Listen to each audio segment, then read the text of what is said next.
যা চাই সব যদি দুনিয়াতেই পাওয়া যেত তাহলে এটা দুনিয়া না, জান্নাত হয়ে যেত।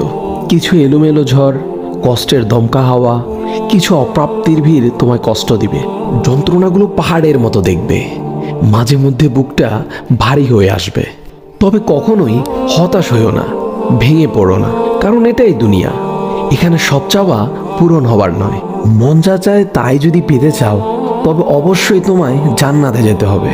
সেখানে তোমায় আর কোনো কষ্টই ছুতে পারবে না। এই যে ছোটোখাটো কষ্টগুলো তোমায় আঘাত করে, এগুলো মূলত তোমায় জান্নাতের নিকটবর্তী করে এবং আল্লাহর সন্তুষ্টির দিকে দ্রুত গতিতে নিয়ে যায়। আর এখানে সুখ দুঃখ কোনোটিই স্থায়ী নয়। এখানকার সব কিছুই সাময়িক, আর আখেরাত হলো চিরস্থায়ী। সেখানকার সুখ দুঃখ চিরস্থায়ী। ক্ষণস্থায়ী কষ্টগুলোর ব্যাপারে অত চিন্তা করে কি লাভ? আল্লাহ সুবহানাহু ওয়া তাআলা বলেন, জান্নাতে তোমাদের জন্য তোমাদের মন যা চাই তাই আছে। তোমরা যে জিনিসের আকাঙ্ক্ষা করো তোমাদের জন্য সেখানে তাই আছে। সূরা ফুসসিলাত আয়াত নাম্বার 31। তাই স্বপ্নগুলো আখিরাতের জন্য বাঁচিয়ে রাখো। হতাশ হয়ে নিজেই নিজের উপর জুলুম করো না।